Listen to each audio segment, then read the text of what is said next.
Hello, everyone. Welcome to this Vectorworks class covering everything you need to know about the resource manager, or at least everything we can cover in 2 hours. My name is Andy, and I'm a set designer and art director in Local 800, which is the Art Directors Guild. I see a lot of fellow union members here, which is awesome, along with a number of folks from 829 and people from other industries as well. There are some lighting designers, some architecture folks, people in theater, people who do events and corporate and rigging and that sort of thing. And today's topic is perfect because it really applies to any industry. You'll be able to take what we learn and hopefully improve your workflows and your speed working in Vectorworks. We'll start with kind of the basics of the resource manager and then go into more advanced things. So hopefully everyone can follow along and learn something new regardless of kind of where you're at in the software. And at the end of the class, if you did enjoy the content, I'll put up some QR codes for Zelle and for Venmo in case you want to send me a tip as a thank you. It's not required, but I do appreciate it, and it lets me know that the content was useful. Some of you have already started downloading the file that I'm sharing with you today. If you just joined, I'm going to paste the link into the chat one more time. And that will take you to a Dropbox page, which has 4 files. They're all the same. Just download the one based on whichever year you're using in Vectorworks. This is just me sharing some of the things I thought might be useful to folks. I've kind of took a couple of my favorites and just kind of stuck them in this file. All of the things won't be useful to everyone. You'll probably at some point want to take this and delete stuff that you won't use and incorporate it into your own templates and favorites and so forth. You could open it right now if you want something to click around in as we're looking at the resource manager, or you could use some other file of yours. It doesn't matter too much what the content is. You can also just sit back and watch my screen share if that's what you want to do. For today, our general outline is to first just look at the resource manager itself, break it down, see where different functions are. Then we'll answer the question, what even are resources? Like, do they exist? Are they real? Is anything real? Are we in just a collective fevered daydream? I don't know. We'll answer at least one of those questions today. We'll talk about searching and importing resources. We'll talk about how to set up favorites and how to organize things into folders. We'll talk about specific things related to symbols and also plugin objects, including what red, green, and blue symbol names mean. We'll talk about what happens when things have the same name. There's a pop-up that often happens that talks about naming conflicts, and we'll talk about what that is. We'll talk briefly about templates and how that relates to resources. And lastly, with whatever time we have left, we'll go over other tips and tricks and whatever Q&A pops up at the end. So that's our goal for today. So first of all, the resource manager. Let's find it on our screen first of all. If you don't have it already on your screen somewhere, you can always find it by going to Window Palettes and then going down to Resource Manager. If there's already a check there, that means it's probably somewhere on your screen or maybe on a second monitor, and you just have to find it. Hopefully it's not behind Zoom somewhere. If there isn't a check mark, then just click on it and that will make it appear. I also like to take note of the keyboard shortcut here, which for me is Command R. It would be Control R on Windows, and that's a faster way to make it appear and go away.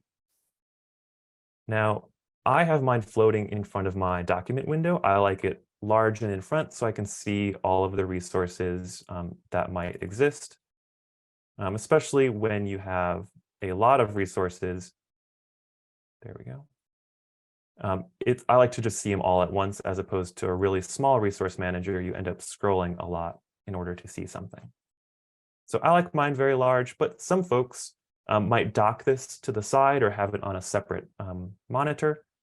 You can also, instead of hitting Command R or Control R to make it appear, you could choose to leave it enabled and just hit this little plus here on a Mac, or it's like a push pin or a thumbtack on Windows. And I think it's on the right-hand side for Windows. When you click that, that will enable an auto hide feature. So the window is still there, or the palette is still there, but it just kind of collapses on itself when you move the mouse away.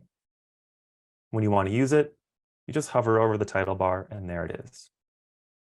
If you have it set up this way, I recommend at least moving it so that the title bar is kind of out of the way. I even would suggest putting it up here so that it kind of overlaps with the Vectorworks title bar, and then you save some real estate on your screen. I'm going to put mine back to how I like it. And then again, I just use my left hand to hit the keyboard shortcut. Let me know if there's any issues finding a resource manager, but now let's dive into the different panels that are within it. There's three main parts. The left-hand part, which is a list of files and folders. The middle part, which is all of the resources that are in the selected file or folder. And then on the right, there's a little preview pane, which can be expanded with a data pane below it. So the data pane will only be populated if there's data for an object. For example, you can add tags, which we'll talk about later. And there's also data in the form of record formats, which are beyond the scope of this class. But if you happen to be, for example, a lighting designer, you would be familiar with the light info record, which is kind of default data that comes in with symbols or instruments as you use them. So that's this bottom pane here. Two of those panes, the left-hand pane and the right-hand pane, can be hidden if you don't want to see them or if you just want to see your resources a bit larger. And that's right up here. These two buttons will hide either the left-hand pane or the right-hand pane. There's also, I've seen on occasion, I would call it a bug, but I've seen it where a pane is actually enabled, but it's just squished all the way to the side. I'm not sure why that happens, but if you're ever in that scenario, just grab those three dots and pull your pane back out. Additionally, for folks who like to dock the resource manager into their workspace, instead of it being a floating palette, there's an additional button, the third one from the right here, which actually reconfigures it from horizontal to a vertical orientation. That way, when you make it smaller, kind of makes a bit more sense. You have the files at the top, the resources in the middle, and then the preview pane on the bottom.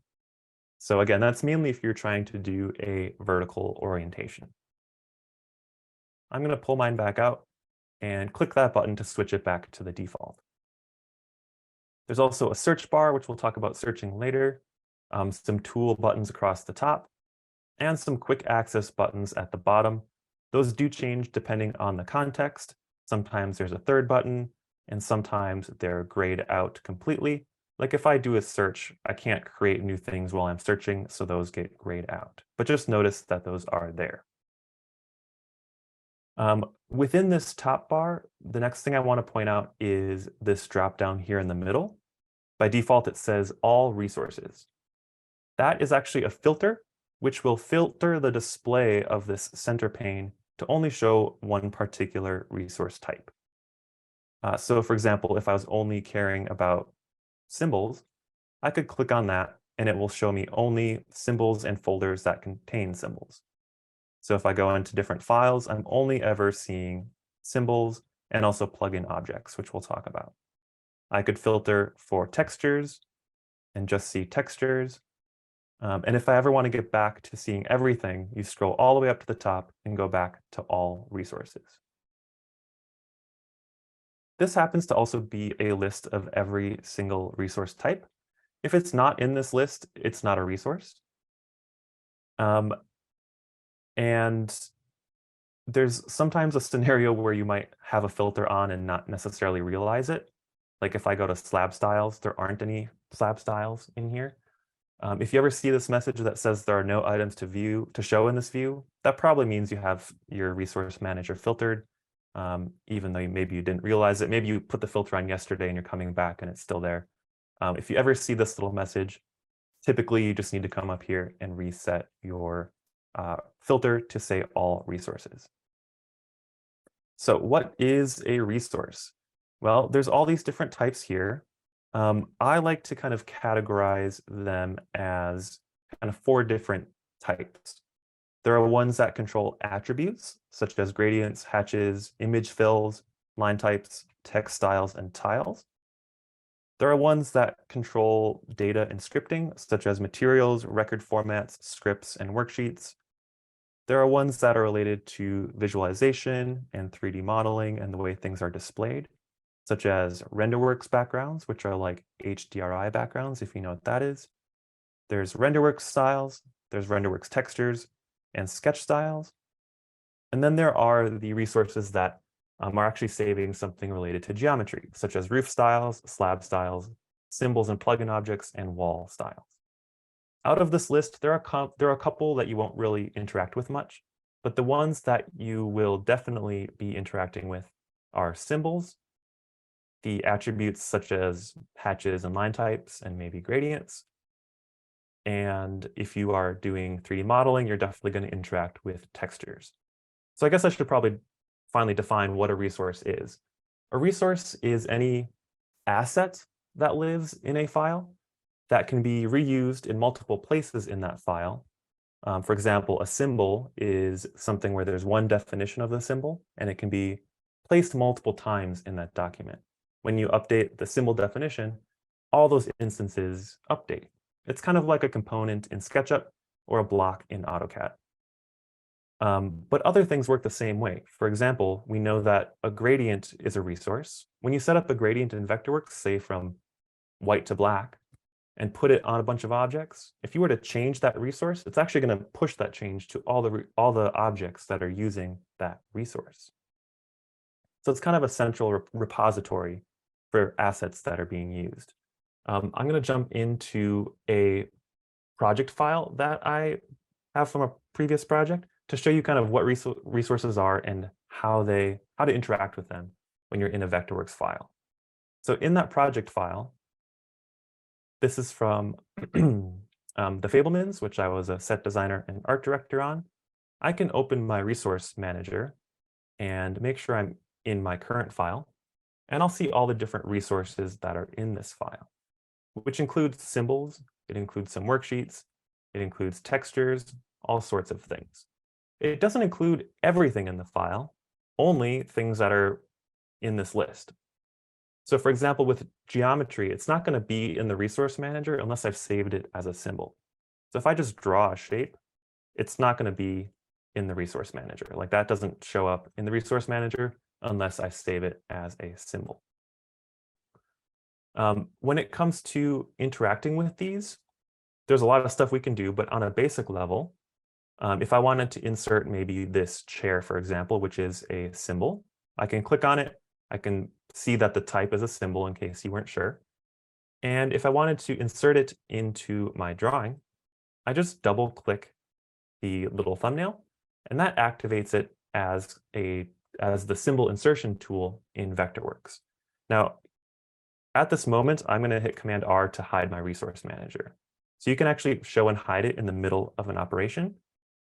And then from there, I can start inserting that symbol in my document. It's actually 2 clicks to insert a symbol with the symbol insertion tool. The first one is the insertion point, and the second one is a rotation. So if I want to rotate, I can do that as I'm inserting. I'm going to hold Shift to maybe constrain it. But if I don't want to rotate a symbol, you just double click. That's kind of a shortcut. And I'm going to be in this symbol insertion tool until I choose a different tool. So I could hit X, which is the shortcut to get back to the selection tool. So when I'm done inserting this conglomeration of chairs, I'll hit X to kind of move on. Right now, I'll delete those. And I want to show that there's a different way to insert symbols if you just want one instance, kind of a different shortcut. And that's just to drag it onto the document. If you drag a symbol onto the document, it will insert it once, but you're not actually changing to the symbol insertion tool. You're still in whatever tool you're in. So then I can keep working on whatever I was doing. And that works with any sort of symbol. When it comes to attributes that are resources, like gradients and line types and hatches, those work similarly. But typically you want an object selected first. So for example, if I have this rectangle here, and maybe I go into hatches, which hatches could either be just in the top level, or you can put them into these folders. We'll talk about resource folders as well. The organization will be up to you. With this selected, I can double click on a hatch in the resource manager and notice that it's applying to my selection as I'm double clicking. You can also drag onto objects if you want to. It'll only work on objects that it works on. So like I'm getting this red message that says you cannot drop this resource on a symbol. That's because I can't really apply a hatch to the symbol level. I could go inside of it, but we're not doing that right now. Any sort of 2D object would let me drag and drop onto it. Now, I'm sure some of you are thinking, well, I've never gone to the resource manager to apply a hatch. Shouldn't you use the attributes palette for that?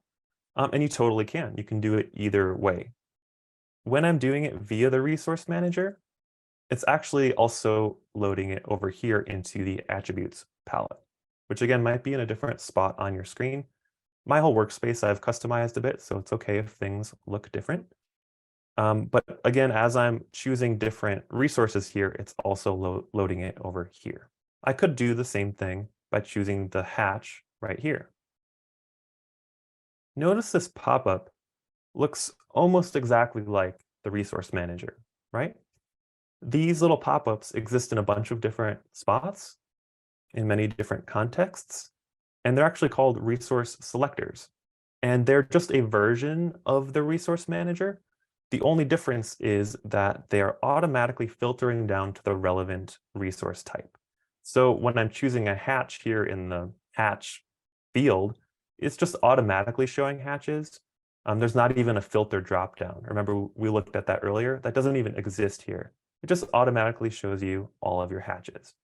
And as you click on different files on the left-hand side, it'll continue to only show you hatches that you could possibly use. And when you choose one, it will apply it to that object. Same thing with line types. If I wanted this rectangle to be a line type, I could choose the pen style to be line type, and then this becomes the selector for a line type. It'll choose one by default, and then from there you could click on it and choose a different line type. So you could do it in the resource selector, or you could do it in the resource manager up here. The result is, again, the same. It's really just loading it in the attributes palette. Be aware that right now we have an object selected. So anything we do, we're actually applying it to that object. But if we didn't have an object selected, so I'm going to click off into the blank space. I see I have no selection. With nothing selected, whenever you double click an attribute or choose it here, you're actually choosing the default attributes with which you will draw future objects. So by that, I mean, if I were to choose maybe a gradient this time, with nothing selected, it loads it in the attributes palette. And then when I start drawing, it's using that as my starting point with the attributes. If I got tired of that green, I was like, oh, I actually want to be using blue. When I do that, I have a selection right now, and as soon as I start drawing more, it's green again, and I've seen this trip people up. They keep on changing something over and over every time they draw a new object. If you want to change your defaults, what you need to do is first deselect everything so that it actually says no selection, and then set up your attributes palette the way you want, and then start drawing stuff. One thing we're not going to get into today is using class attributes for the attribute palette, meaning you could associate a gradient or a hatch or a line type with a class, and then by using that class or by putting an object on that class, it will automatically pick up those attributes. And that's what class style means. All right, so I said earlier that if you update a resource, anything that's using that resource will update. So just as an example of that, let me edit one of the resources in this file. So this is the interior Los Gatos file that I'm working in. If I were to update or edit this gradient, I'm going to right click and choose edit. That's typically how you'll edit any resource. And anything I change, maybe I want to choose different blues. I hit OK, and all of the objects that are using that gradient will change. If I take that same idea into my working document here, all of these wall styles, I believe, are using this hatch, I'm guessing. Let's see. And maybe I decide I want all of my walls to have a darker gray fill because maybe the printer in this office is just really light and it's not working. So maybe I will edit my hatch. And with those 3 simple clicks, I've updated the look of my entire drawing. The way I did that was right-clicking the thumbnail for the hatch. You have to figure out which hatch it is. Hitting edit. And then depending on the resource type, you'll get a different pop-up. The hatch editor happens to look like this. We're not going to dive into a lot of the hatch-specific things. The hatch editor is really kind of complicated and dumb. But one thing that you should know how to do is to come into this and change the background fill for hatches. If you were to uncheck this, that means all of the white space between the hatch lines is actually like transparent, so you would see through the hatch. And there's times where you do want that. For my walls, though, I do want a background fill. While we're here, while I have this edit hatch window open, let me also point out that the lines of the hatch are controlled here, so the color and the line weight. Let me actually pull up a more complicated hatch that has multiple strokes. For example, here, maybe I want this hatch to have a different color and maybe be thicker. I could choose those attributes. And what you'll see is that it's actually only changing 1 stroke at a time. And the key here to quickly apply those same attributes to the entire hatch is to hit same color, meaning apply this color to all of the different strokes, and same thickness, which will push that line weight, which we're not really seeing, to all the different strokes. So if nothing else, when it comes to hatches, just know same color, same thickness, and playing with the background fill here. And then any objects that might have been using that hatch will now have that those updated attributes.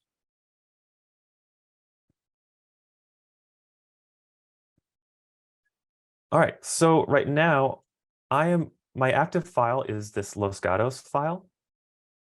And on the left-hand pane in that file browser we talked about earlier, that's going to be shown in bold. There's going to be multiple files here when you have multiple files open. The one that's bold is the one that you're currently in. If I were to switch over to resources, which happens to be the file I shared with you today, notice how that one turns bold. Or if I switch to slides, then that one turns bold. But it's not necessarily the file which we're looking at in the resource manager. I'm actually still seeing right now the resources that are in the interior Los Gatos file, because that is selected over here. It just turns gray when you click off the palette.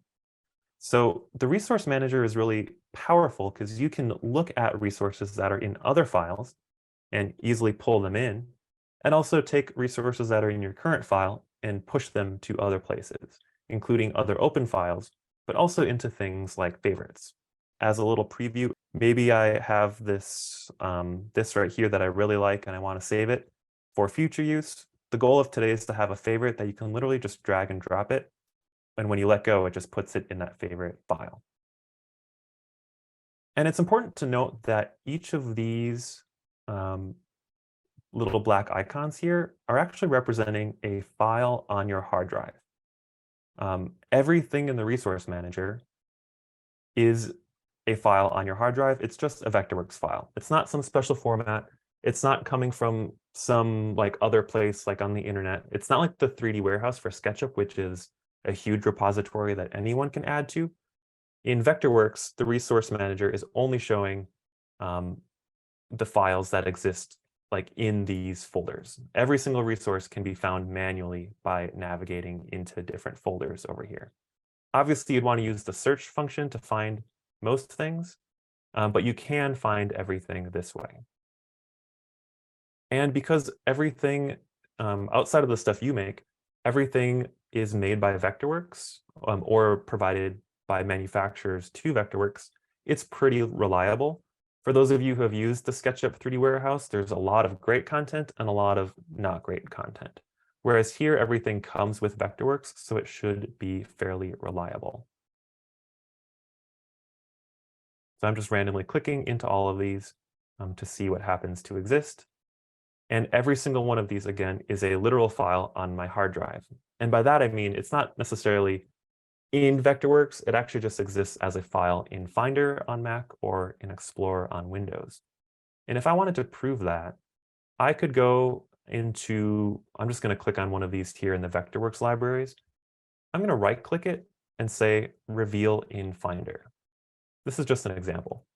And it'll show you in just in Finder now, we're not in Vectorworks anymore, where that file is located on your hard drive.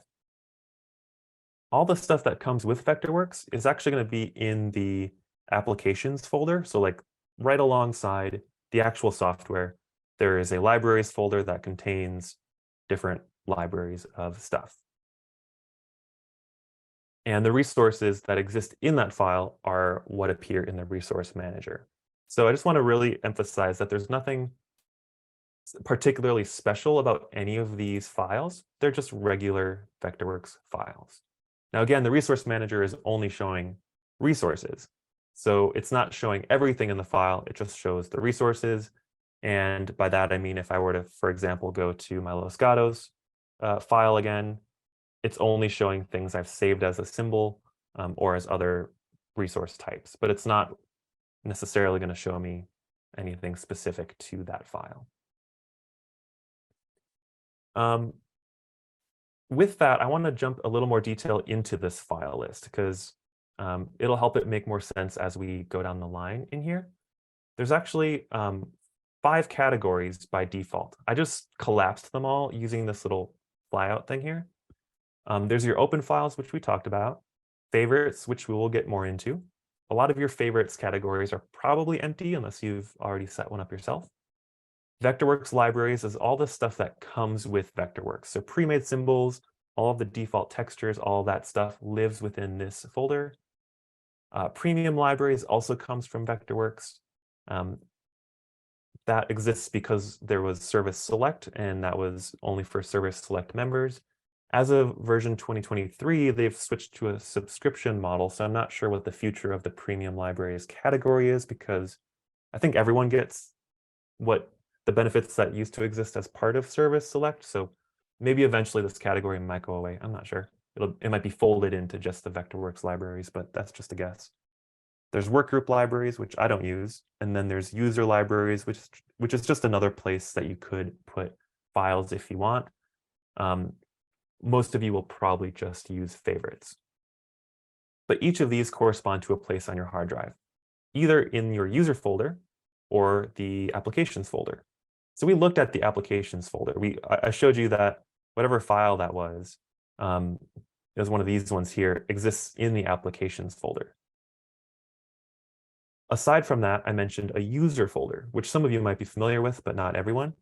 A user folder is a place on your hard drive that stores all of your customizations, like your workspace, your favorites, anything that you've done to customize Vectorworks saves in a separate spot so that when you like update to a new service pack or something, and Vectorworks, the application, gets replaced with a new version, it doesn't override all of your customized stuff, which is really nice. So that's why there's a separate user folder. And that user folder is where we're going to work with favorites in a little bit. So back in Vectorworks, anything that's in the user folder category or the favorites category is in your user folder. You might be wondering if yours are in a different order, if that matters. You can just click and drag these, and that's fine. The order doesn't matter. You can also entirely disable certain categories with these 5 buttons here. So I don't use workgroup libraries, so I just turn off the icon for that and it goes away. And most of the time, I leave, by default, my resource manager looking something like this, just as a starting point. What we're going to do next is talk about searching and importing resources, and then I'll show you how to use search operators to really refine your results and how to edit symbols And we'll just keep on going through my list of stuff that I want to cover. Let's say we're working in a file and we want to bring something in that we don't want to make from scratch. As a starting point, I would see if it exists in the Vectorworks libraries. You're not going to find everything. Like I mentioned before, the Vectorworks libraries are provided by Vectorworks. A lot of them come from manufacturers providing geometry to Vectorworks. But it's not going to have like obscure stuff and weird stuff. Whereas like the SketchUp 3D warehouse has a lot of weird stuff. And sometimes that proves to be very helpful because you didn't know that they happen to have this one random carousel from the 1930s that you were trying to recreate or whatever. In Vectorworks, you're going to find things that are like architectural based or from specific manufacturers. You'll find a lot of entertainment related stuff like lighting fixtures and truss libraries. But you're not going to find some weird obscure prop, probably. But let's say, for example, we just wanted to put in a bench, like a park bench. Up here on the top, there is a search field.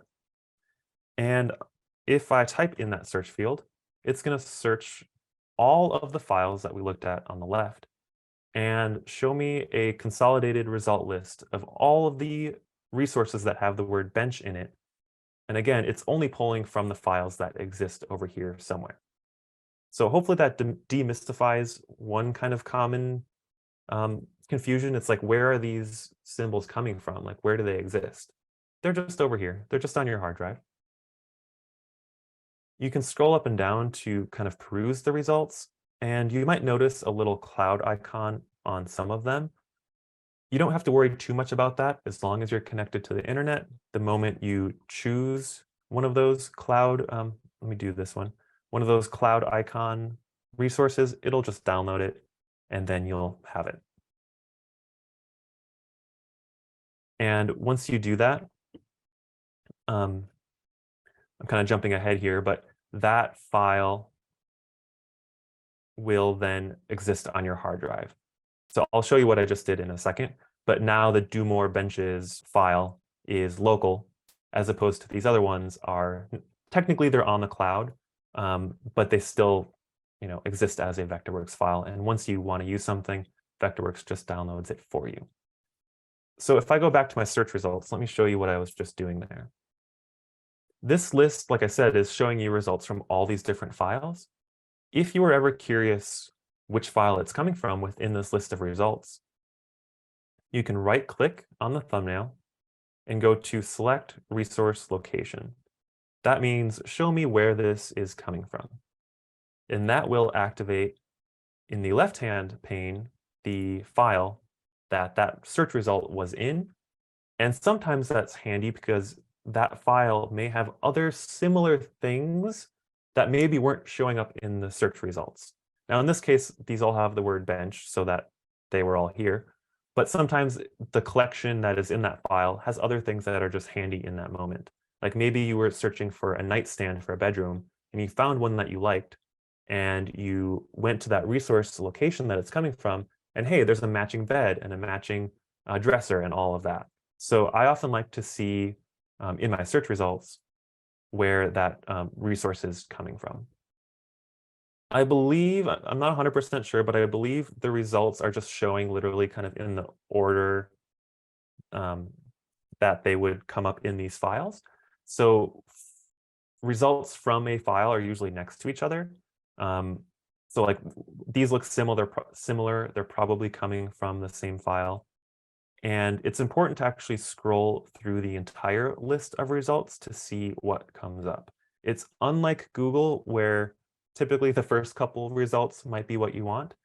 In Vectorworks, I highly recommend always at least scrolling all the way to the bottom to see what comes up, because I'm pretty sure it's just going sequentially through all the files and showing you any results. I kind of liked those do more brand benches, hypothetically. So let's bring one of those in. Maybe this one. That looks like a kind of stereotypical park bench. Let's talk about what happens when you actually choose this as your search result. So I want to insert this symbol. So I'm going to double click to activate the symbol insertion tool. It also took a moment to download that. And then when I insert it into my document, there's something really important that happens. It's actually taking that symbol definition from wherever it came from and duplicating it into your active file. So if I go to this active file, it is now a resource in this file.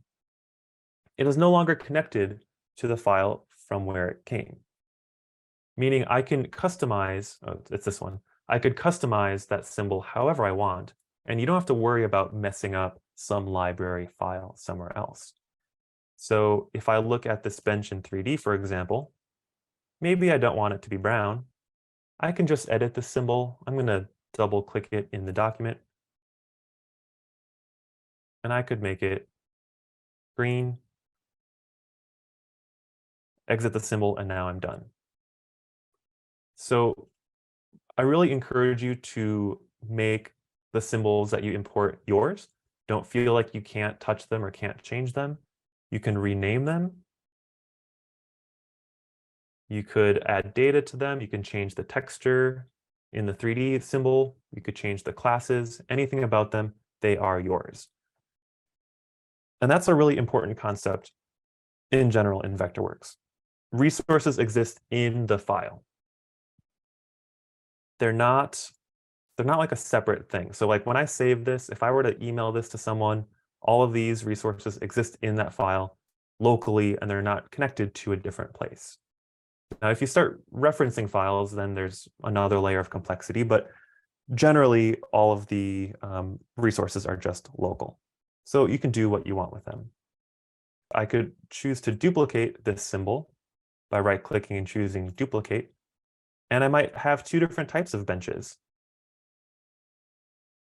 Maybe I have a green one and I have a blue one. So the search results should just be a starting point. Any questions on that? Is there a way to get it to refresh that icon now that you changed the color? We will talk about symbol previews later. Essentially what's happening is this preview right now is just set up to be the wireframe and not OpenGL. And actually both of them still have brown Got pen it. and the color I was doing as a fill. But we will get into those little previews a little later, but it was a good question. Specifically when we talk about setting up symbols from scratch. One thing to note when you are searching is that you can combine searching with the filter drop down here. So maybe I'm searching for, I don't know, concrete. That sounds like something that might apply to a bunch of different resource types. I'm going to get some image fills. I might get some textures. Oops, I didn't mean to double click. I might get some objects that are set up to have concrete, like they have concrete somewhere in the words. And maybe I'm just looking for a concrete texture. So I can also, in addition to searching for the word concrete, I can filter down to a resource type. So maybe I only want Renderworks textures. And now I see all of the results that have the word concrete in them. One thing that I don't necessarily love is that there are some resources, especially textures, that are used in a bunch of different library files. And it's going to show the same texture over and over because they're technically different. They're coming from different sources. If there's a bunch that look the same, just choose one of them. Like it looks like all of these are the exact same texture. Don't worry about which one, just choose one and use it. That's just how it works. Again, they're all coming from separate sources. While we're talking about searching, I also want to point out that I don't often change this, but you can click this little magnifying glass, and you could choose to only search within the visible file groups, meaning whichever ones you have visible over here. You could also choose to only search the selected file. Maybe you have 1,000 resources in your file and you're trying to find that one chair. You could narrow it down to just your selected file. If you do that, just be really careful to remember to set it back to everywhere, because that's a common tripping point as well. You narrowed it down to your current file and then later came back and you're not finding the resources that you were trying to find. If you want to get even more specific with your search results, Here are some tips for narrowing it down, because it is very specific in how it's looking for certain operators. By operators, I mean or, not, there's a wildcard, to narrow down your search results. So by default, if you just type the word chair, you'll get everything with chair. If you type two words, such as chair Knoll, and Knoll is a manufacturer, the default operator is and, meaning it's going to show only the results that have both words, not either or, but both. If I wanted an either or search, like maybe sofa or couch, you have to type the word or, and it has to be capitalized. So these operators are case sensitive. If you wanted to exclude certain words, like you search for tree, but there's just a ton of trees and you know that you don't want a winter tree, you type the word not. So capital N, capital O, capital T. That will let you exclude keywords. If you want a specific phrase, so like in a specific order, like dining table, you can use quotes. And if you want a wildcard, which means it'll show results with any characters in place of that wildcard, you can use an asterisk. So in this example, if I typed vehicle and then 202 asterisk, it would show results with 2020, 2021, 2022, 2023. It's probably not going to go beyond that because that would be in the future, but it would show results from this decade, cards that were made in this decade. So wherever you put that star is the wild card. And it's not just one character. For example, if I typed C asterisk, it would show cars, couches, calendars, like anything that starts with C, it would include. You can also combine operators. So you could say sofa or couch, not chair, and it will combine those to refine your results.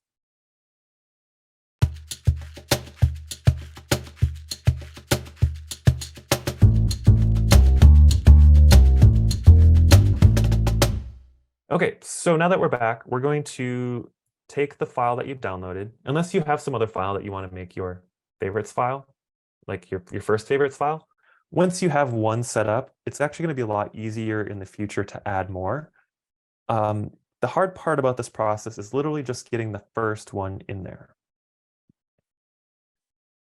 I talked earlier about how all resources exist as Vectorworks files on your hard drive, either within the applications folder, which would be these two categories, or in your user folder, which would be your user libraries and your favorites. And what we need to do is to put the file that we want to be our first resource in the user folder. Let me show you what it's going to look like when it's done, and then we'll go through the process. Because I already have this file here, I can just right-click like I did earlier and say Reveal in Finder. And there is that file in my favorites folder. It's inside of my user folder. So our goal is literally just to put that file that you downloaded here. The challenge is that by default, unless you've made your own user folder, by default, the user folder on your hard drive is in a hidden folder, like a folder that you can't see, which there are ways to make it visible, but I don't really want to go into that. So I'll show you a shortcut to how to find your user folder if you don't know how to navigate to it. When I've been navigating to my user folder, I have been right-clicking and saying Reveal in Finder, but you guys might not have any favorites to use that as a shortcut. So I'm going to pretend that I don't have any favorites, and I'm setting up my very first one. And this is where you will want to click along in your own Vectorworks. Hopefully you have a second screen. If not, I will repeat this process a second time. Moving the Zoom window. Andy, hold on. The file that you sent us, are we supposed to be using this right now? Yes, if you have some other file, you can use that. But as a starting point, I think this would be a great file to save as a favorite, just as a place to start having a collection. And then I'll show you how to delete stuff out of it later if there's stuff you don't want. And I'll do it with you. So I'm going to do the exact same resources file. You don't even have to open that file. In fact, why don't we all close out whatever files you have open, especially if you've been playing around in there like drawing random junk. Just close it and say don't save, don't save. And that first step, remember I said we have to find our user folder, but it's in a hidden folder on our hard drive. That's where we want to follow along right now. We're going to go to Tools, Options, Vectorworks Preferences. If you're on a Mac, you might be used to going to Vectorworks Preferences. That's the same thing. I'm just doing it here because on Windows, that's where it is. So Vectorworks Preferences is a place to become familiar with if you've never been there. There's all sorts of helpful stuff. But what we want to go to today is user folders. If you've never been here before, this is going to show you the path on your hard drive to get to the user folder. And by default, one of those subfolders is the hidden one. And thankfully, there's a really easy way to get there now. There's a button that says Reveal in Finder, or on Windows, it'll say Reveal in Explorer or something like that. And that's the magic button to open up your user folder.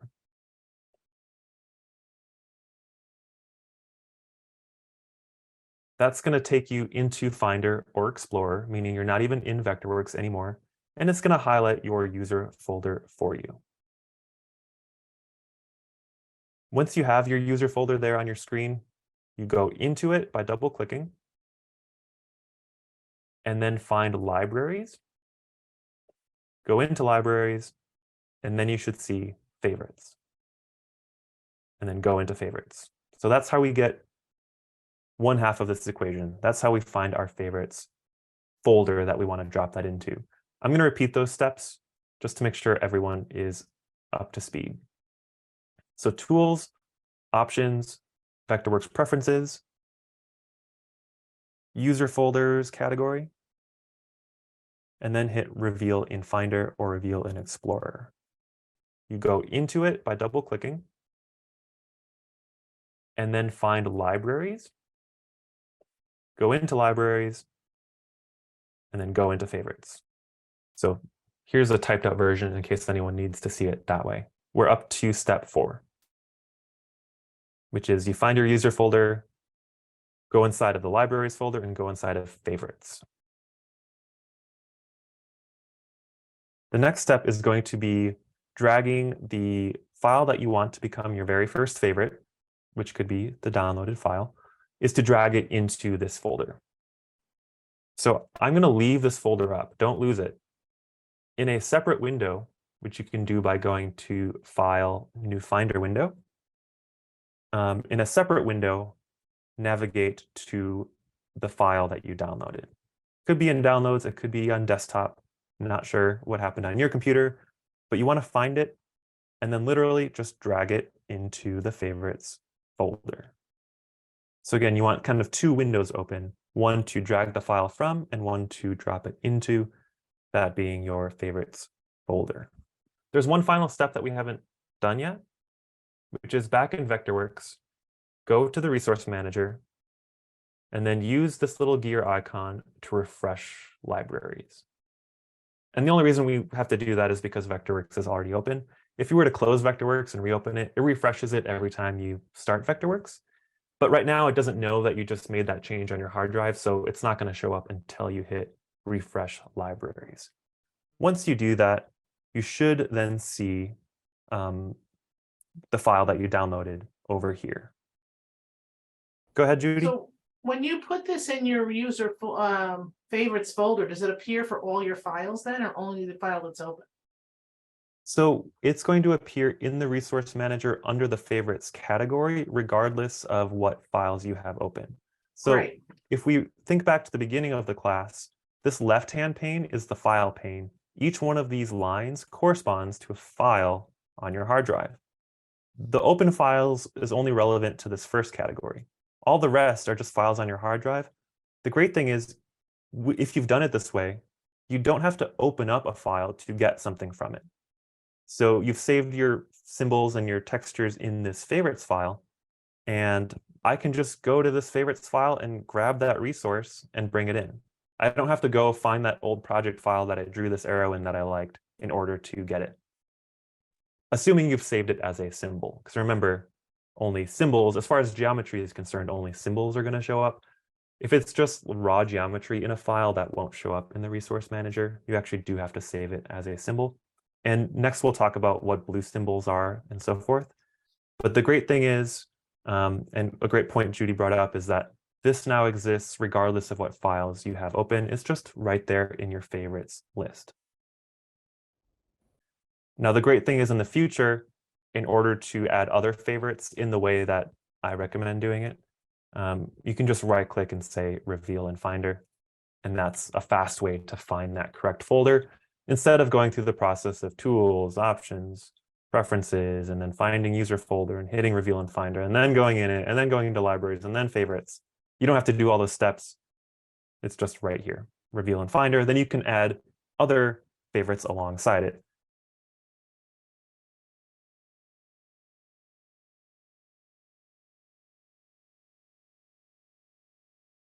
I'm sure some of you are also thinking, but Andy, there's a little gear icon that says add, either add new favorite files, or if you are in a file, add selected file to favorites. Isn't it that easy? Well, it should be that easy, and you would think it would be.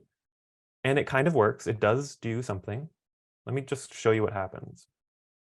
I'm adding this slides file to my favorites just to demonstrate what this kind of default way of doing it does. I showed you a moment ago that fasteners was in my user folder, right? That's where I want it. But this one that I just did, the slides, let's see where that is, reveal in Finder. Well, this is not my user folder. This is my class demo files that I'm using today. Well, that's not where I want it. I want it to be in my favorites folder so that when I maybe change versions or go to a different machine, my user folder just contains all of my favorites, right? What's actually happening when you use this gear menu version is that if I go back to my user folder, it's doing it as an alias or on Windows as a shortcut, meaning in my favorites folder, it's added a shortcut to the slides.vwx folder or file as an alias, but it still exists in this other spot on my hard drive. I used to do it this way because I thought it was the only way. But then what happens is if you move that file because it's in some other folder somewhere, or if you rename the folder that it's in, like maybe it's in a project folder and then you move that project folder into archive or something, if Vectorworks can't find that file anymore, it kind of disappears or the link is broken and it gets very frustrating. So I opened up this README, which is just there by default. And it says in this directory, place actual files or shortcuts to files. But in Vectorworks, it only does shortcuts to files, like when you do the menu command. Then I was like, oh, you can just place files here. Oh, and that's what I started doing. I just literally moved my files into here. And then I didn't have to worry about them being connected to some other folder somewhere else on my hard drive. They're literally just there. And I feel they're more reliable. I know where they're stored, and in the future, they will always be there. The organization is going to be totally up to you. So as a starting point, what I recommend usually to folks who I'm working with one-on-one is to start with a sort of scrapbook. Just put everything in there. And once you start getting a lot of one particular thing, then it might be time to move those things into a different repository as a separate file. But it's up to you. So for example, well, I just added that today. I'm going to remove that favorite. For example, I have a couple different files, but then you can also put those files into folders. So like I have 4 different figures files, and I've put all of those in a folder on my hard drive, and it actually shows up here in a folder. So this is kind of a representation of what's on your hard drive. So I have some object libraries, like just random stuff. It's not even like some perfect final collection of stuff. It's just I have a place to drop cameras and equipment when I come across it. A place for casters, chairs randomly, whatever you want to make as different files, you can. And then within each file, you can also have resource folders. So that's what these brown folders are. That's just folders within a file. So in the file I gave you, that the resources file, there's already some folders. A resource folder is actually a resource type. So earlier I made one little lie, which I said, these are all of the resource types. There is one more, and that's a resource folder. But you can't filter for folders because it wouldn't make sense. But you'll notice when you go to new resource, there is something called a resource folder. And that's how you would make these brown folders to drop stuff within a file. They only apply to one resource type. So I can only make a folder just for gradients or just for hatches or any type of resource. You cannot have a catch-all folder to put random stuff in. So each folder only applies to one type. So that's how I came across having a hatch folder, which I called hatches. You can organize it however you want. Andy, just as a side question, is there a way to have a folder of mixed categories or no way to do that? It is impossible. Yeah. Thank Currently, I mean, there's been requests to add that, but currently it's not possible.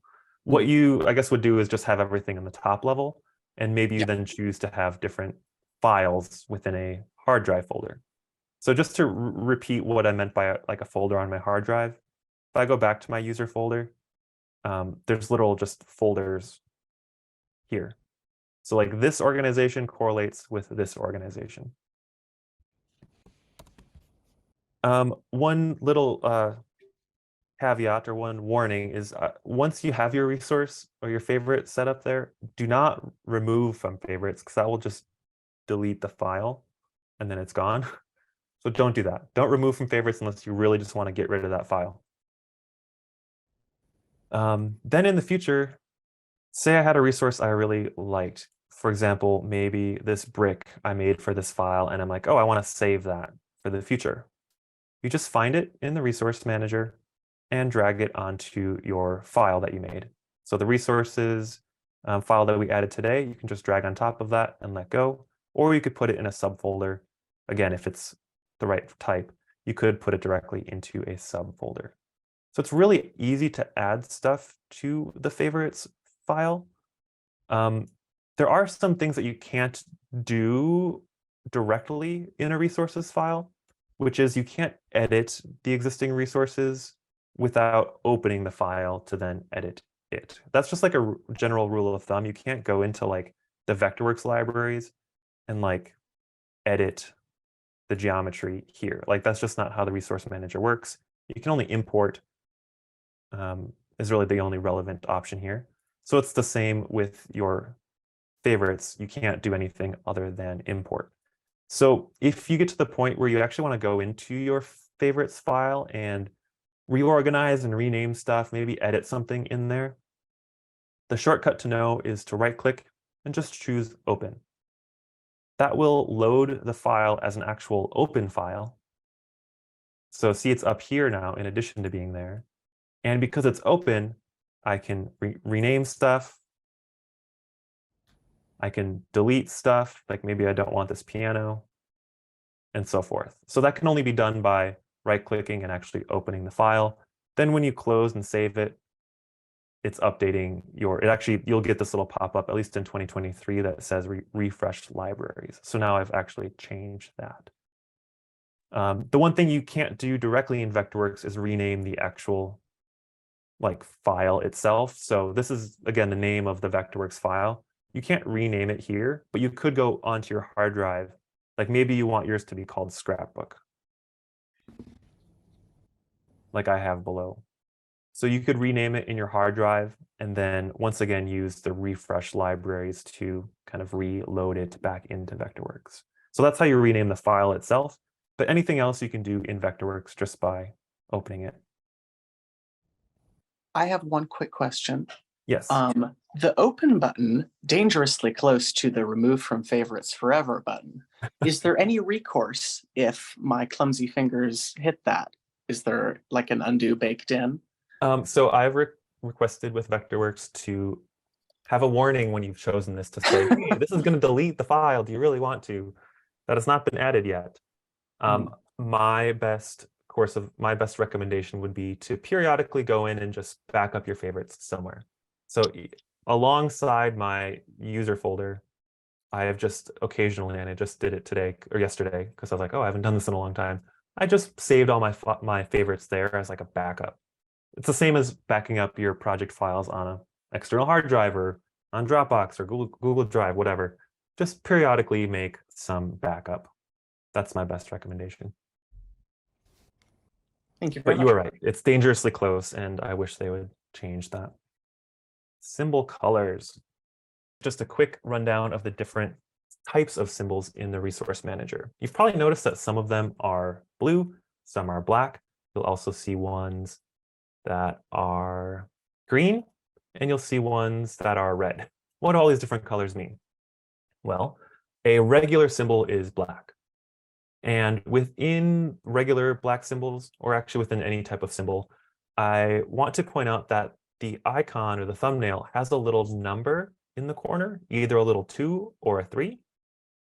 That means if you see a 2, it's a 2D only symbol. And if you see a 3, it's a 3D only symbol.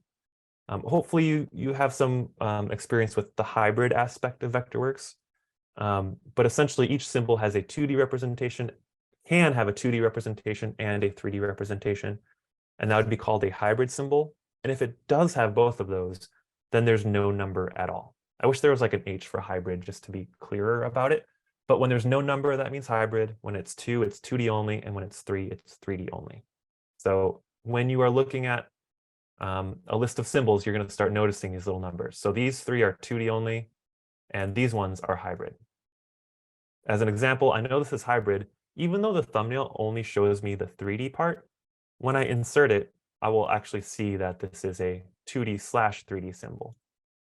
So the 2D part actually contains a different symbol, but it's a 2D geometry.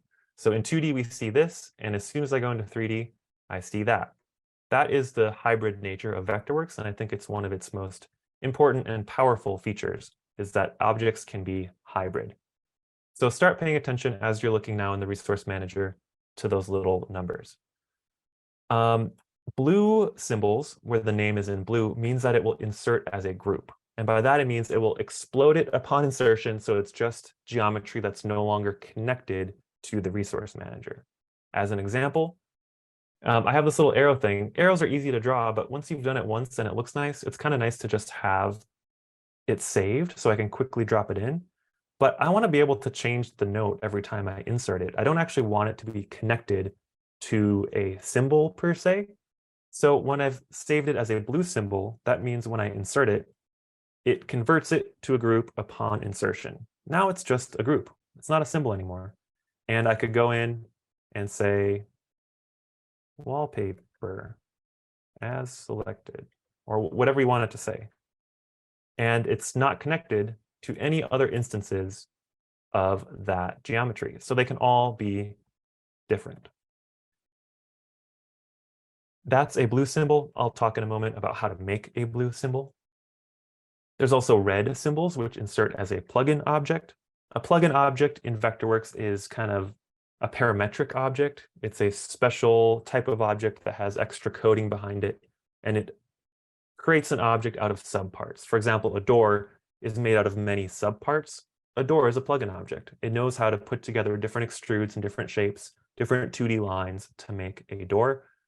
The door plugin object is, whenever you have a door saved in the resource manager, it's going to show up as red. So for example, here, this door style is red because when I insert it, it doesn't insert as a symbol, it inserts as a door. So it's a specific object type. Same thing with title blocks. Those are red because a title block is a plugin object. So when I insert that, it just inserts as a title block border. Lastly, there are green symbols, which means that the scale or the size of the geometry is page-based, or it's related to the size that it prints. For example, with section lines and other marker types, you want that little bubble to be the same size whether your viewport is at 1/4 inch or 3/4 inch or full scale. You don't want it to literally be bigger on the full scale. I mean, not like exponentially bigger. You just want those to be whatever size they are. So you define them as page-based symbols, and they turn green. As an example of that, all of my, or at least most of my like drawing labels, reference markers, section elevation lines are green symbols. By the way, if you're familiar with these marker types, because they did get updated a few versions ago, whenever you start creating those, it's going to automatically create some of these symbol folders for you, not doors and windows, but it'll make a folder called drawing label styles. I recommend just kind of keeping that folder because the tool seems to really want that folder, but you can put those folders in a folder. So I took all of those folders that Vectorworks made and stuck them in a folder called object styles, just so that I wouldn't have to see it when I'm in my file. That's just a little aside. Again, that's page-based. So how are some of these things set up? Well, when you're making a symbol from scratch, let me just draw a quick, I don't know, chair. I'm going to make a very basic chair to have some geometry to save as a new symbol. So there's my beautiful chair. And say I want to be able to reuse this chair in the future, maybe in this file, maybe even I want to drop it in favorites, who knows, but I want to make it a symbol. I select the geometry. I go to Modify, Create Symbol. I have a custom shortcut. I don't know what it is by default, but it's definitely here under the Modify menu. And this is where some of those options are going to appear. Every time you save a symbol, make sure you give it a name. And hopefully more than just one word. This is my best chair. I tend to save things with a category name first and then something descriptive. So instead of saying like armchair and then lounge chair and then, I don't know, red chair, those are going to alphabetize all over the place amongst your other symbols. So I like to start with like the more categorical word like chair, and then whatever the description is. So like chair, armchair, chair, office, chair, whatever. Same thing with textures. I'll say like wood, hardwood floor, wood, aged deck or something. You kind of start with that category name, so alphabetically they stay next to each other. Anyways, so I've given it a name. You can choose insertion point. The first option just defaults to the middle of the geometry, or the second option lets you choose an insertion point. When I first started using Vectorworks, this kind of was confusing to me because it said next mouse click, and then I would try to click like that's my next mouse click. Why is nothing happening? It actually means next mouse click after hitting OK. So when you hit OK, then you choose your insertion point and then it's done. You actually get this cursor with the little like bullseye thing. You choose your insertion point and now you've made a symbol. So let me back up. Again, that's next mouse click. You have to hit OK and then it's the next thing you do. Story aware, you can typically ignore. It's unless you're an architect, that's more useful. Insert in walls is mainly for doors, windows, and fireplaces, things that like pierce a wall. Typically, I uncheck it for other objects, but it doesn't actually hurt. But here's the thing that we're getting to, which is if you want it to be a blue symbol, just check this box right here, convert to group. That means when I insert this in the future, upon insertion, it will convert it to group. It'll explode that symbol, if you will, into a unique instance that's no longer connected to anything. I don't think I'd want to do that with a chair per se, but let's just see what happens when I hit OK. I choose that insertion point. This pop-up you've probably seen, it's just asking where you want to save it in your file. Most of the time I just hit OK, which is saving it into the top level, the top layer of my file. But you could choose a subfolder if you wanted to, but I don't bother with that. So the result of that process is this chair right here. Oh, I didn't name it that second time. Notice how it's blue, which means when I insert it in the future, it converts to a group. Again, I mainly use those for things like notes or arrows, stuff that you know you want to change. In the file I gave you, the ones that are blue, the arrows, typically I'll insert and I'm like, oh, I actually want it to be like bigger or longer or whatever. If it was a symbol, that would just be annoying. But because it's convert to group, it's really easy to then like do whatever you want after you've inserted it. The other relevant thing when setting up symbols from scratch, so I have my two rectangles again. The other relevant thing is this little drop down here, assign to class. That means when it inserts that symbol, it will automatically put it on a class for you without you having to worry about it. So in my example here, this is still selected from the last time I set up a symbol. I might want this chair to automatically put itself on the furniture class, regardless of my active class. And I'm going to make sure to uncheck convert to group. This is going to be a tripping point. If you ever do convert to group, it's still going to be checked the next time you make a symbol, which might be a week from now. So just always check, always observe whether it's checked and make sure that it's what you want it to be. So I don't want convert to group. So this assigned to class option means that in the future, my active class might be none, but when I put the chair symbol in, no, this one, this is the one that I just made, chair number 2. When I put this chair in, it's going to automatically put itself on the set deck furniture class, even though my active class is none. So normally when you draw objects, they're going onto your active class, but this symbol has smartly been defined to automatically do it. As another example, in the resources that I gave you, there are some greens symbols. Greens, if you're not in film, is like trees and shrubs and dirt and stuff like that. Those, when you insert them, will automatically go onto a class called greens. That's the class I use. So one of your tasks moving forward is to maybe translate this all into your own system. Everyone has different ways of organizing stuff.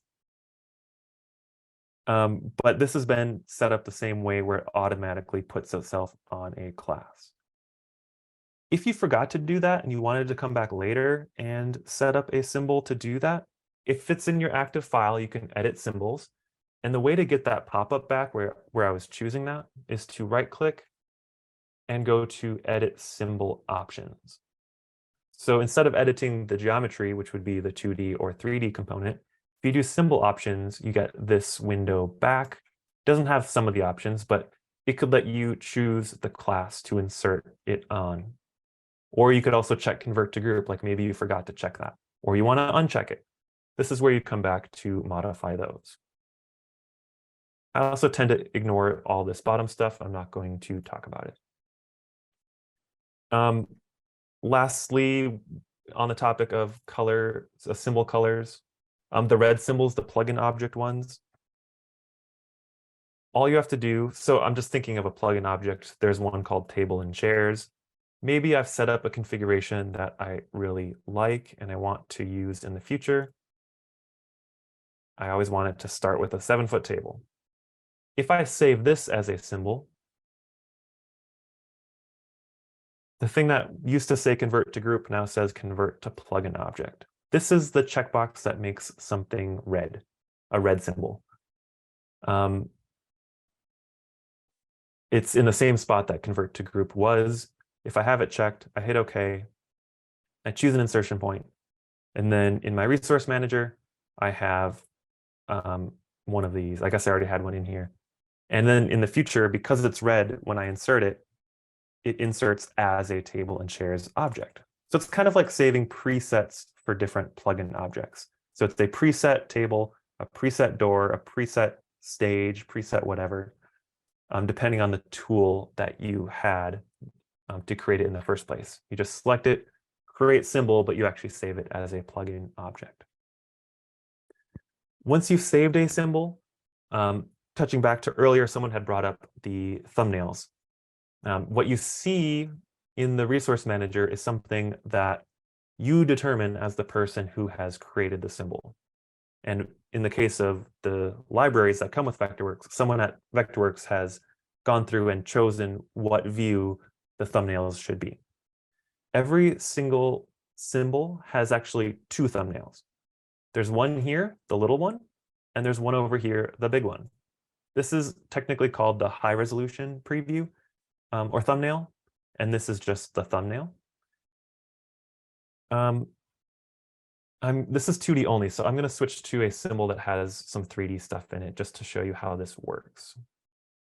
So you guys have, what do you have? You have some figure symbols. So here, these figures are 2D and 3D. If I wanted to change the thumbnail of this, first of all, I have to make it the active file. Remember, we can't modify stuff in other files. It has to be the active one. Well, I already have this open, so I will just switch to that. Now I can right-click and choose to set thumbnail view and set render mode.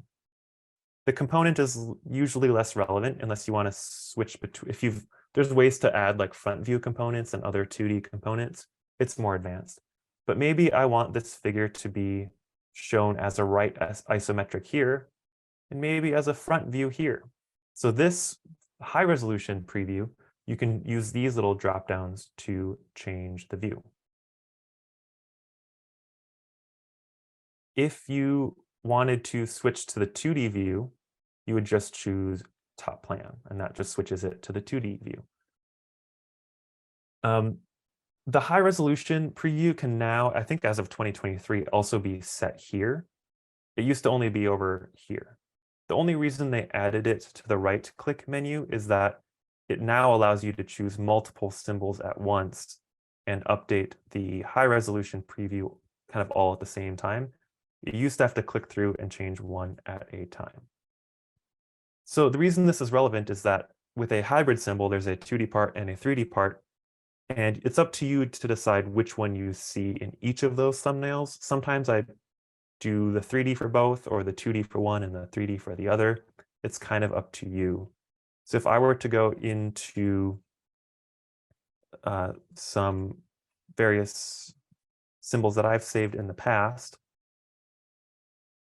I've chosen, for example, with all of these symbols to use the same viewpoint, so right isometric, so that they all kind of look similar as I've saved these, but that was up to me. By default, when I made the symbol, it was probably the top plan view. So if you like to have kind of pretty well organized favorites, you would want to first, update that thumbnail before you drop it in your favorites, or you can always go into your favorite file and update stuff there. I'm going to take a moment to now read any questions that I may have missed. If you have things that we haven't covered, please type them in the chat. We are running into our 2-hour zone that I allotted, but I'm happy to stay on as long as possible. The one that I want to cover is, Kristen had asked, is it possible to dimension these hatches or pattern fills? They do have a size associated with them, I think is what you're asking, like a real life size, right? So for example, some of these hatches are set up to be an exact 4-inch square or 8-inch square. They are technically editable. It's really hard to do it in this interface. If you find one that's close and you can just use the scale button to scale it up like twice as big, that's an easier way to do it. But I want to show you all something that will hopefully help with the size of hatches, which is if you have a hatch applied to an object and you just want it to be a little bit bigger or a little bit smaller or just rotate it a little bit, this is going to be probably most of your all's favorite thing today, if you don't already use it, which is the attribute mapping tool. You can map this hatch within this shape to be a little bigger or smaller.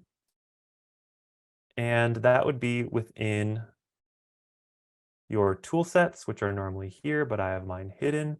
And it looks like this. So if you scroll down, there's one that's kind of 2 overlapping shapes. It says attribute mapping tool. I've made mine the A key, but I don't think that's the default. When you choose this, you're going to get a little widget that lets you interactively scale a hatch within a shape. I can even rotate it by clicking on the center point handles to rotate it a little bit. And the thing is, this is actually still using the same hatch as the objects next to it, even though it looks different. And what's happening is it now has local mapping. If I were to look over at the attributes palette, the hatch now has this little symbol next to it, which happens to look very similar to the attribute mapping tool.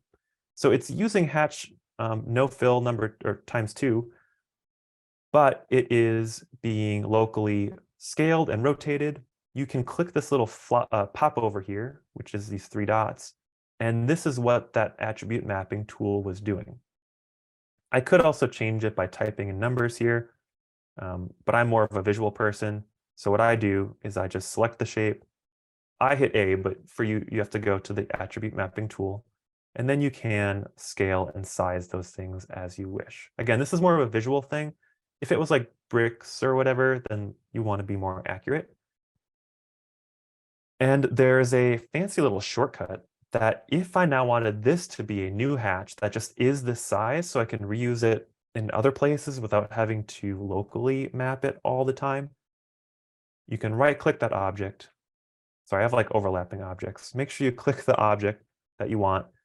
There is a shortcut called New Hatch from Locally Mapped Hatch. What this will do, it's going to make a new hatch that looks like my scaled one. It'll ask for a name. I'm just going to be really obvious and call it new one. And now in my file, it's probably, well, here's another shortcut. You can right click and say locate hatch in Resource Manager. There it is. Nope, that's not it. Hatch. Oh, that's the wrong object. Sorry, let me just drag this to the side. There it is. So it made a new hatch that matches the mapping that I had on that object.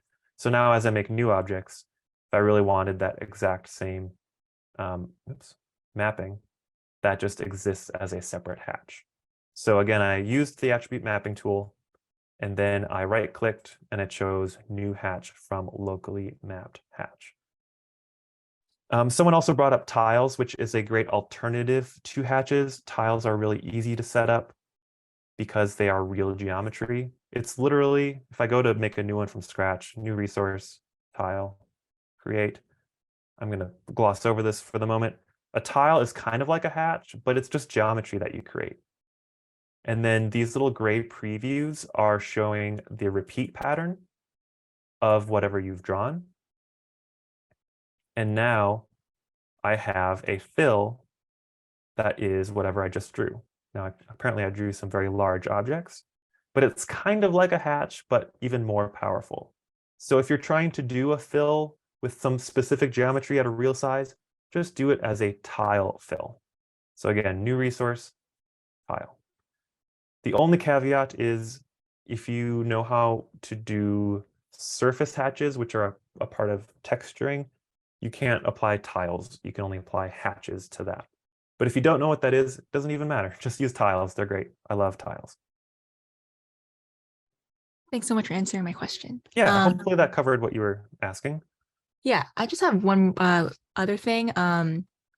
Sometimes I can't dimension to them unless it's like an associative hatch.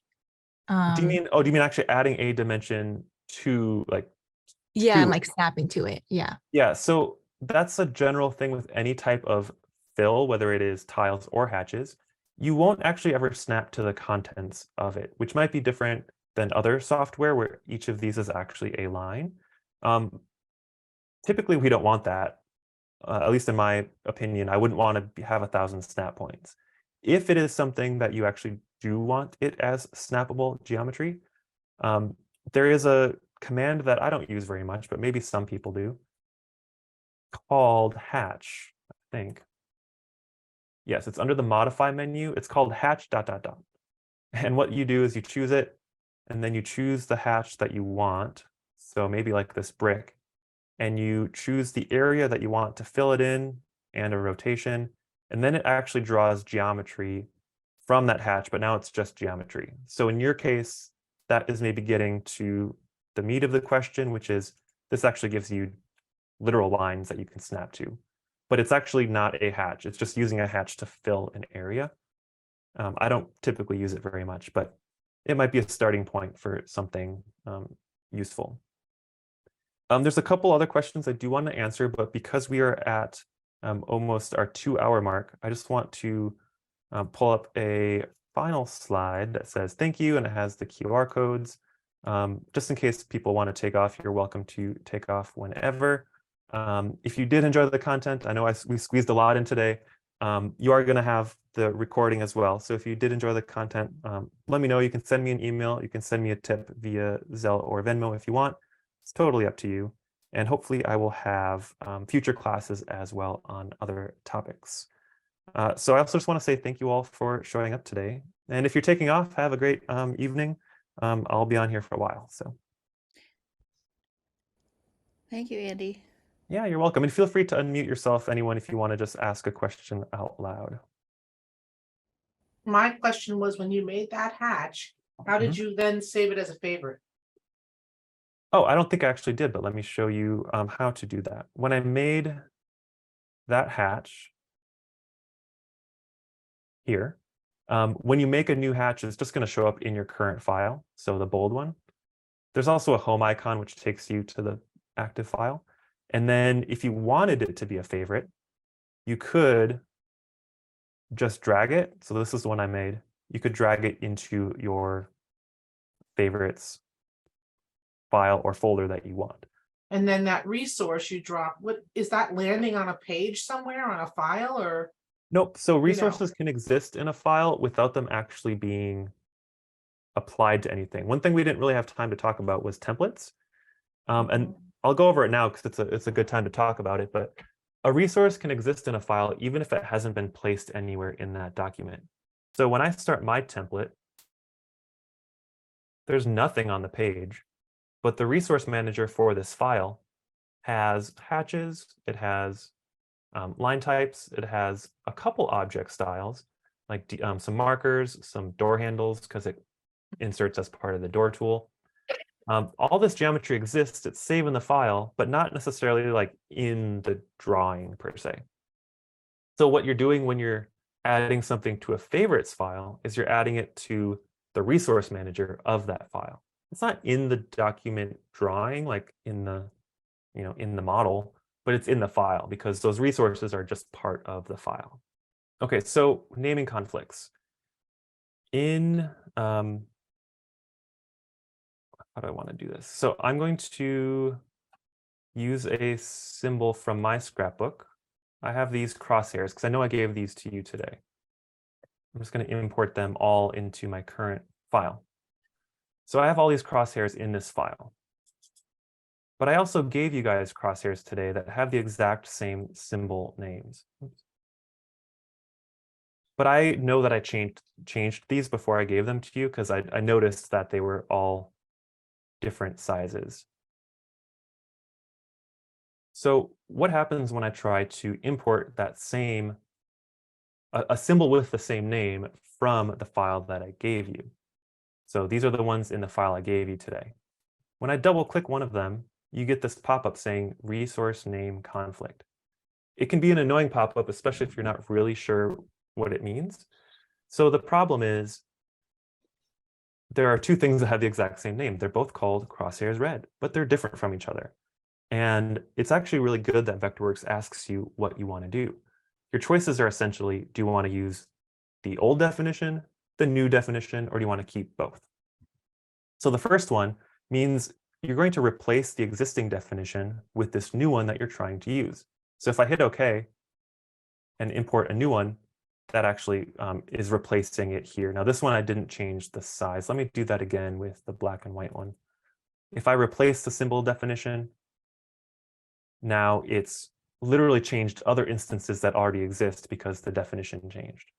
So again, let me do it one more time, replacing it, and it updates. If I were to instead choose do not import the symbol definition, use the old one, that's kind of like saying, oh, I actually meant to use the one in my current file, but I'm accidentally in some other file and I thought it was the right one. Just use the one in this current file.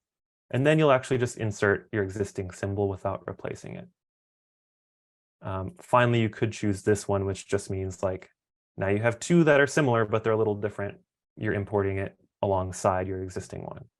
So that whole thing about naming conflicts, most of the time you just hit replace because that's usually what you're doing. And now if I put it in that same folder, now I have two of them in that case. These ones got replaced as I did it. It's up to you. It really is up to you, depending on the context, to decide which of those options you want. Brian, do you bring symbols you like from Vectorworks libraries into your favorites or only new and modified ones? I do save ones that I like from Vectorworks just so they're handier. I think a couple of the things that I've shared today in that resources file, for example, the greens, most of those were stuff that came from Vectorworks. But instead of having to search for tree and then seeing a million trees, they're just there and handy. Yeah. Well, while you're on that, let's say I wanted to also add tags to certain ones of those trees that are simpler, for example, like the one just to your right, those three to the right, and I want to Mhm. have a tag. How can you do that so that if you search the word simple, those would Um, come up? Yeah, so depending what word you choose, it might give you a ton of other results as well. But to add additional keywords so that they come up when you search, you could choose one or multiple resources. So you can hold Shift to do multiple. And then the thing is, you have to have the file open. So right now I'm in a favorites file, so I can't do much there. If I were to open that file and actually load it as an active file, that way, if I go back into greens, that way I can modify stuff in here. I can right click and go to add a tag. The pop-up went on a different monitor for some reason, and you could add whatever keywords you want, and then they will show up here when you choose one of those symbols. Now, the word simple might not necessarily be that productive in the end, because again, it might give you a ton of other results, but you can put whatever keywords you want there. For example, these ones, there's actually other trees that have this similar aesthetic somewhere in the Vectorworks libraries. The word watercolor is a really good specific word that I could have put just in a tag instead of the title. So it just gives you additional space to put metadata instead of making the symbol names really long. Thank you. Yeah, no problem.